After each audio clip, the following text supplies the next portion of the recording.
Hi, this is Scott Garibay, and today we're going to talk about why your Dungeons & Dragons 5th edition campaign is most likely to end, okay? So, recently I had a Dungeons & Dragons 5th edition game end because a friendship ended, okay? And actually, it made me think about what's been happening, right? And the more I thought about it, the more I realized when a Dungeons & Dragons 5th edition campaign ends, it doesn't end because you weren't doing the rules right. It doesn't end because you weren't being a good dungeon master. It doesn't end generally because people lose interest. Dungeons & Dragons 5th edition campaigns end when friendships end, or when they dramatically change, or when friend proximity ends. So it is the friendships that cause Dungeons & Dragons 5th edition campaigns to end. So recently I had a Dungeons & Dragons 5th edition campaign that ended like in tears and flames, not because the campaign ended in tears and flames, but because my friendship ended in tears and flames, right? So I had a good friend. We were very close friends, spent a lot of time together. I've probably been good friends for about 3 or 4 years. And the friendship just totally ended. That's its own video, its own story, which has nothing to do with Dungeons & Dragons, so I'm going to leave it right there. All right, so, and it was sad and it was frustrating, but then I thought back, and last year I'd had a streaming game that was going along, and that ended because 2 of the people in the game ceased to like each other, and the tension was so high. Right?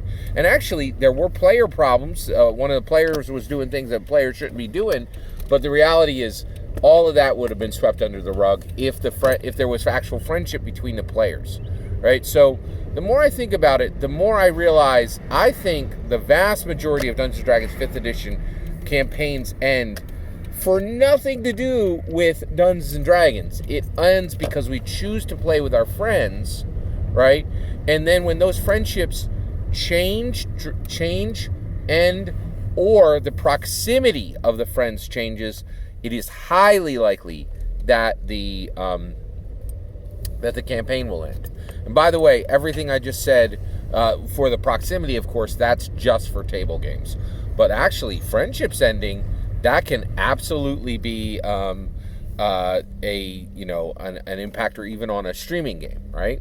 So one of the things I'm really interested in is, this brings me to another point.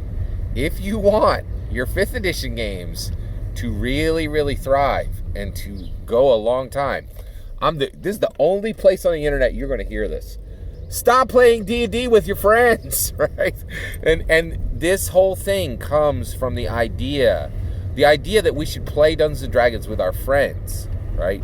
It purely comes from an incredibly negative, toxic, horrible, gaslighting idea that Dungeons & Dragons should be played for fun, right? I am 100% convinced that the reasons Dungeons & Dragons should be played far transcend fun, and fun is the least, most shallow, most ridiculous understanding of Dungeons & Dragons. It's meant for bigger things. And if you want your game to be bigger, better, last longer, right? Think of Dungeons & Dragons like a sport, right?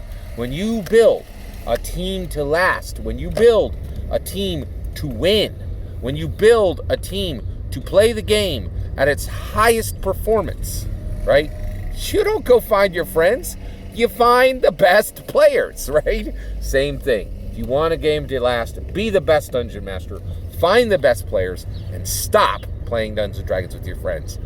That's a Garibay original. Ain't nobody else going to tell you that, because nobody else knows what Dungeons & Dragons actually is. That's all me. I'd love to hear your thoughts on the topic. Let me know in the comments below. Please consider liking and subscribing, and have a wonderful millennium.